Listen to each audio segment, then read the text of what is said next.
Let's go. I wake up to a little bit of drool on my pillow, feel like it's gonna be a bad day.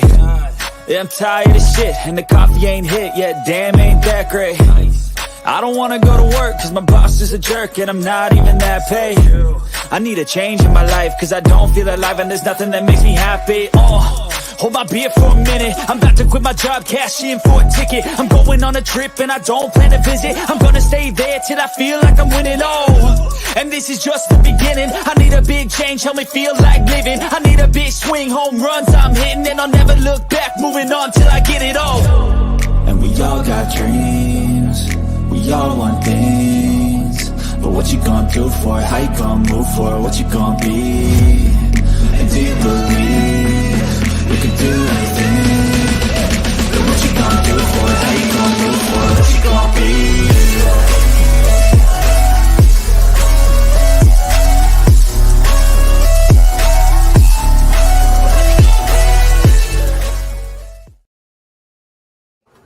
All right, what's going on, everyone? Welcome to Unscripted. We are episode, I believe, 367 now, Jay?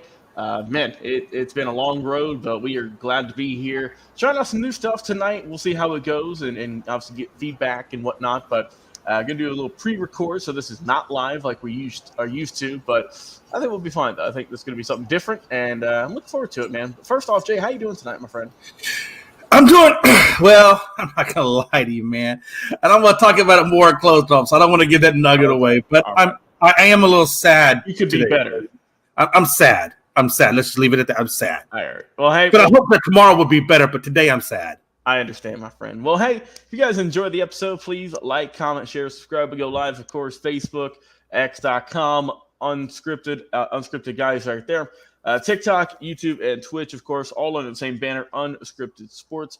And also, if you missed it on last Thursday's show, our 365 special, we had a very big announcement with the soon-to-launch, Elite Sports Entertainment Network. So yes, we are fielding applications for that. If you have any suggestions or if you want to come on the network and help us out, please drop a comment, and we will get in touch with you as soon as we can.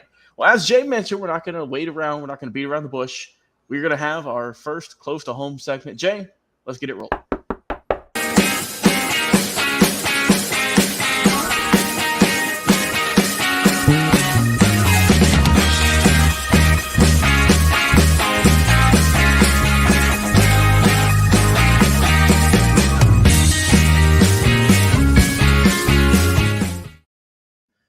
All right, y'all know the deal. 10 minutes on the clock. Jay, I know you've got some harsh words for your team right now. It's not looking pretty.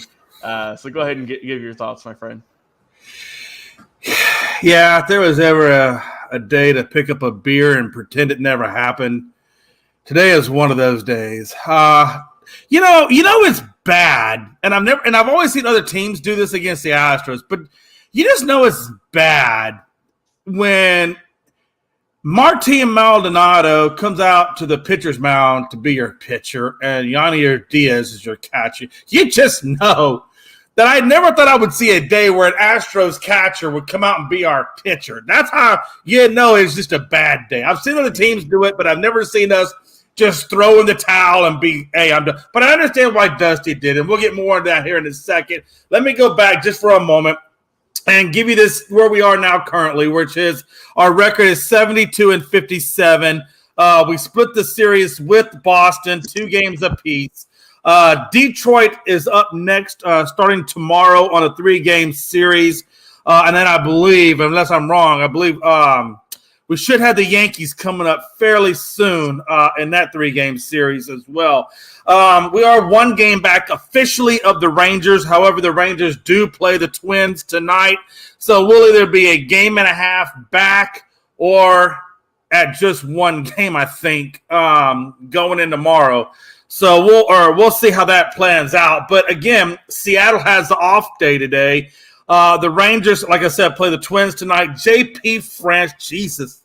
I've loved JP since the minute he stuck on the mound. At first, I wasn't sure what to expect, and then as it unfolded, the man had a great record. I think he's like 8-3, 9-3, something like that with a 2. He had a 2-point like 7.5 or 2.70 ERA coming in today's game. I don't know where it's at now. I was too sad to go back and research it because I just didn't want to see if it had ballooned up. But he gave up a lot of runs today, Logan. A lot of runs. And Dusty just let him, kept going. And then finally, at some point around the 5th or 6th inning, he brings in Brandon Belock. And Brandon Belock gave us, a lot of shutout innings. I think he went like 98. No, he went 112 pitches. 112 Brandon Belock put in today. He's never really gone that high. I felt like if he would have gone to Brandon Belock maybe in the 2nd inning, maybe that we could have preserved today's game. But I understand why Dusty did it. Look, we don't have our next day off isn't until September 6th. So we got a long way to go. We got to make these pitchers last. So I understand why he's doing what he's doing. Logan, it's terrible. We only have 5 days off between now and when postseason starts, if we make it to the postseason at this point. I just don't. Honestly, I don't really know. I think exhaustion, fatigue, a lot of those things are setting in right now, and it's just wearing them down. It's wearing them down. But I don't want to make excuses because there's a lot of other teams that are playing all the way, and they only have a few days off too. But the difference is this. I'm telling you, look, if you look at what we have right now going on between now and the end of the season, like I said, we got 5 days off, but we got playoff teams all the way to the end. There's no slouch teams. There's no A's. There's no Kansas City. There's no White Sox. No, we get Baltimore, Texas, Seattle, the Twins. I believe we have the Guardians thrown in there. I mean, we have a lot of, potential strong teams. Texas, I think, once, Seattle once, all the way to the end. So there's no slouch teams, quote unquote, for the Astros. We had the toughest schedule all the way to the postseason. I'm telling you, the Astros do manage to pull it out and win the World Series. Nobody better question the Astros. You better not ever question that because we play the hardest damn schedule out there. And Frankie and a few other guys that I know will tell you from the AL East, oh, well, you play in the soft division. Well, you know what? No, we don't.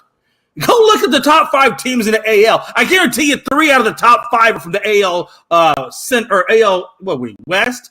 I forget my own damn division. They're from our division, the Astros division. Texas, Houston, and Seattle are in the top 5 in the AL, period. Plus, we got to play the hardest damn schedule. So don't tell me about who's getting what, okay? But needless to say, man, Seattle, you know who they play, Logan? Do you know who Seattle plays? Let me tell you Seattle's schedule, and then you'll understand why I say they have a cakewalk, honestly, and why I think the Astros may or may not make the World Series or even the postseason for that matter. 6 games against sub-bottom feeders. I mean, at the very bottom. See, there's no way. There's no way. I mean, everything is in their favor. Unless Seattle just goes brain dead, Seattle has a clear path over the next 2 weeks of playing. We have a hard day. And let me tell you about Toronto. Toronto's got Baltimore, followed by Cleveland, followed by the Washington Nationals, followed by the Rockies, A's, and Royals. Starts off strong, but definitely falls off. You see where I'm going with that? Yeah. Now you got to understand. The reason why I'm giving those numbers is because right now in the wild card, Tampa is clearly the number 1 dog. Right? They're 6 games up or +6. Astros are +5. Mariners are dead even. So that's your top 3 wild card teams right there. But Toronto is only 1 game back. Toronto could very simply slide up into that top 3. So can Seattle. Strictly on strength of schedule alone, they can fall in those top 3. And the Astros could be the ones sitting outside. All because our strength of schedule is so freaking tough. Okay. Tough. Yeah. And so Jay, I did look it up. Current standings. So in the American League, you have the top team, which is the Baltimore Orioles, which is still wild for me to say that they are the best team in the American League at 78 and 48. Tampa's at number 2. Yep, Texas correct. at number 3. Houston's at 4. Seattle's at 5. Let me see. Yeah, so and Toronto's I believe Toronto's at 6. Yep, you got Baltimore, Tampa, and then you got the Rangers, and then it looks like the Mariners have you by maybe. So the winning percentage the Mariners have is .559. Y'all's is .558. So maybe they got a tiebreaker against you. I think right now Seattle should be. We should be 1 game. So we should be in both third place now. both, honestly, at this point. Yeah. So you guys are currently slated in 3rd. both of y'all are half game or game and a half out first. So that is how it's going. So yeah, you're right. Three of the best. And Seattle plays the Royals. Seattle plays the Royals tomorrow on a 3-game series, followed by the A's. I believe that I don't know if it's the A. Yeah, I believe it's by the A's after that. I mean, also they seriously have bottom feeder teams right after that. Also, let's not forget why the Mariners have really gotten so much steam. Yes, they went on that 8-9 game winning streak, but the Rangers, they're on currently what are they? They're on a 6-game losing streak, 3-7 of their last. Yeah, I mean, in theory, it's really the next 2 weeks. In the next 2 weeks, it could very easily be Seattle, Texas, Houston in that order in our division. Could be any which way. I mean, there's a lot of different options you could throw there. I tell you, strength of schedule is just so not in the Astros. Strength of schedule followed by only a handful of days off between now and postseason. I mean, if the Astros make it, I just feel like it's going to be by the grace of God, man. I mean, I just think the deck is stacked pretty hard against those guys. But anyway, that's my spiel. We will see what happens. Talking about the Braves, Jay, going over to my team. Great win last night. 7-0 shutout win. Got the series win against the Mets. Charlie Morton, my God, where did this come from? 11 strikeouts. Pitched a phenomenal game. And really the takeaway from the series I got is just Marcell Ozuna became Chipper Jones a la 20 whatever years to whatever years. Yeah. I think he hit like 3 games in a row with home runs, and he was just on fire. Offense was clicking per usual, as we saw. And like I said, great pitching from Morton last night. Got the W. Off tonight before we go out to San Francisco to take on the Giants, who have really just fallen off this second half. Like I said, we still have the biggest lead in baseball with 13.5 games up on the Philadelphia Phillies. The Los Angeles Dodgers are second, our mortal nemesis. They have a 12-game lead over both the Giants, as I mentioned, and the Arizona Diamondbacks, who, like I mentioned, have really just fallen on the wayside here after the All-Star break. 2 teams who were hot that first half, but my God, this second half fall off a cliff. And I don't even want to discuss we can just do a whole show on the disappointment of the San Diego Padres. We'll probably do that later in the season whenever the year's over and they're out of the playoffs. But yeah, so like I said, Braves rolling really along and looking good. Had that rough, loss. I think it was 10-4 to the Mets, first or second game of the series, but we came back nicely, got the win. And like I said, now we're going back to face the Giants. We just faced them just a few days ago. But it was one of those, they came to us, now we're going to go to them. So yeah, like I said, we're doing good, feeling strong. And man, like I said, everything's been rolling well, and hopefully everyone can, knock on wood, stay healthy going into the postseason here in just a little bit. But like I said, man, I ain't got no complaints. We're rolling really well over here. And it's a great time, man. It's a fun time to watch this team. I will say, though, Jay, regardless of postseason success, and, of course, obviously, we all want our teams to go as far as we can, it's been one of the most fun regular seasons I've seen the Braves had in a while. I mean, yeah, there have been a few tough moments, you could say, but other than that, man, it's pretty much been on cruise control. So it's been a nice surprise, I will say that, not having to worry about if we have teams, right there breathing down their necks, or if we're having to catch up with someone. It's been a nice feeling. I will definitely say that. And who knows when the next time it will happen, if it does happen. But, man, I'm just going to enjoy it for the time being. All right, well, Jay, let's get it rolling here. It's time for our Immaculate Grid, of course. The one we're going to be rolling with tonight is, let me get it pulled up here. We are going to be rocking with the basketball edition of the Immaculate Grid. Teams are on the screen. We got the Detroit Pistons. We got the Washington Wizards, Phoenix Suns, Brooklyn Nets, and the New Orleans Pelicans. So this is going to be a tough one, Jay. This is all teams. Okay. All teams. We don't have really any scapegoats here. Man, you're not lying. This is going to be a toughie. Well, I got one. Since it's the Hawks, I got one off the top of my head I just saw. I'm going to go Nets and Hawks. Give me DeMarre Carroll. However I spell his name. There we go. DeMarre Carroll. There we go. 6%. Yeah, I remember he had that really good run with Atlanta in the postseason. Then he got the big contract in Brooklyn. So that's a good one there. The one I got one. Let's go Tyson Chandler for Pelican Suns. Pelican Suns. Tyson Chandler. All right, that's a good one, I feel. Tyson Chandler. All right, there we go. I feel like Washington's going to screw us over again, man. Washington is just a rough one. Oh, damn. If only if Washington was on the top, we could have said Beal for Washington Suns, but that doesn't give we can't. But I do think the Nets, let's go with an easy one. I'm going to call an easy one right now. I'm going to go Durant. Yeah, only because I don't know a lot of Nets players. Hey, we got to take. Oh no! Or we could have said even Mikal Bridges, but I think we could. I want to say that because we could have got a lower score, but that's all right. It's all good. Hey, like I said, we're not worried about the score. That's Dustin. I know, man. We still got to figure this out. All right, 6 left. We got 3 right so far, so good. Man, the Pelicans. That's gonna be one. What's that? No, he was Portland. I'm just thinking in my head right now. Brandon Ingram. Did Brandon Ingram ever play for Washington? No. No, I don't think he did. No, you're right. He did. He played for Los Angeles. Okay. Let me think here. Let me think.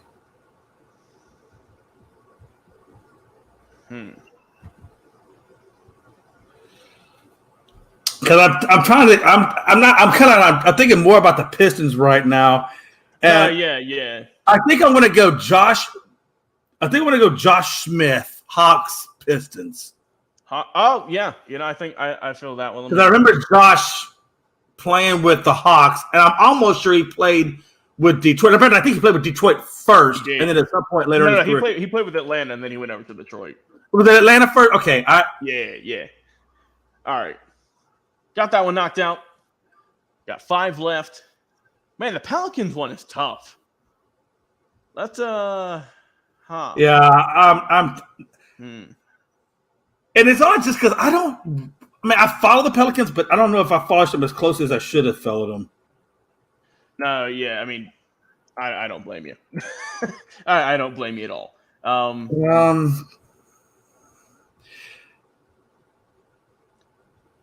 Oh, I got one, Jay. I got our Pelicans in Hawks pick.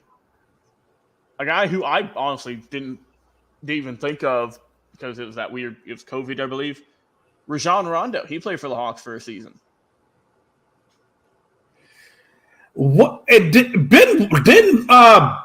Wallace play for he played for the Pistons, correct? Yeah, Ben Wallace played for the Pistons. Did he also play for the Wizards? Because I feel like he played for the Wizards at some point. Oh, Ben Wallace. That's a good. I don't know. Let me get Rondo in here because I feel pretty decent. No, do the Rondo. All right, Rondo. Go. Just give me shits and giggles. Ben. I just feel like I know he played for the Pistons. I feel like he played a short period of time with the Wizards. He played from '97 to 2012. It might, let's see. You got it, Jay. Ben Wallace. I don't know. And again, I'm giving the bigger names. I don't know a lot of the smaller name players. No, yeah. I feel like there's a Nets guy in there with the Wizards and Nets, and I'm trying to think. Hey, Jay, I got one to round out our Pistons. Okay. He's a criminally underrated player, Grant Hill. Oh, yeah. He played for Phoenix, and he also played for Detroit, I'm pretty sure. I didn't know he played till 2013. Jeez. And for a guy who had some injuries, he played for quite some time. I didn't realize he played till 2013. Jesus. All right, Jay, 2 more guesses. So we're down to Pelicans, Wizards, and Nets. Wizards. Jeez. I'm just trying to remember all the Nets players I could think of right now. No, yeah, I mean, we could do. I know like Nets, Wizards. I know Paul Pierce never did it. I don't think Kevin Garnett. No. Paul Pierce. He played for the Nets and the Wizards. Did Paul Pierce play for the Wizards? Because that's what I'm thinking. Yes, he did. Okay, good. Paul Pierce. All right, Jay. All right, we're down to Pelicans. Hey, we're down to Pelicans, Wizards. Pelican Wizards. What do we know? I know Brandon Ingram. It ain't Brandon Ingram. Oh no! I'm just trying to think of all the ones I know. No, I got you. All right, I'm trying to think of some guys who have played for like a lot of teams. All right, I don't. Did Trevor Ariza ever play for the Pelicans? Hold on. I know he played for the Wizards, and he's been on probably half the teams in the league, Jay. So I'm willing to throw it out there. If we miss one, I think we got a couple of chances still. No, we only got one. We can't get it wrong. Remember, if we guess wrong, and this is the last one, so I'm feeling good on it. Jay. Trevor Ariza. Yeah, go Trevor Ariza. I feel like he's been around the league for a while. We got it, Jay. Trevor Ariza with the win. All right, so here is all of the most popular answers. As you can see here, Josh Smith, which we got. Joe Johnson, another one that would have been worked well. Rajon Rondo. Ish Smith, he's on here twice, Jay. He's also played on half the teams in the league. Paul Pierce, Grant Hill, Kevin Durant, and Chris Paul. Yeah, I'd say Chris Paul would have been an easy one, too. But I thought we were pretty good with that, though. I mean, it didn't take us as long as I thought it was going to take us. Honestly, we got it quicker than what I thought we would get it. I feel better about it, Jay. That's probably one of our better ones. We didn't take 20 minutes like usual. I just felt like when they had Wizards on there, and when they had really was just I think the Wizards and the Wizards and Pelicans made me a little nervous. Me up. Brooklyn and Atlanta, I felt fine with. Yeah. So hey, we got it though, Jay. That's what happens, brother. Good work. And man, that's how we do it. All right, so this is where we're gonna end this part of Unscripted, Jay. Appreciate it as always. Knocking out that immaculate grid, giving your thoughts on the Astros, always a good time. We'll be coming right back, of course. We do have a few other topics. We're going to be talking about Tua Tagovailoa and Ryan Clark going at it, a war of words, some might say. And, the just heartbreaking injury that the Angels had with Shohei Ohtani. So we'll be talking about that here in just a little bit. Jay, once again, appreciate it, my friend. Stay tuned for another live episode of Unscripted. We'll be back in just a little bit.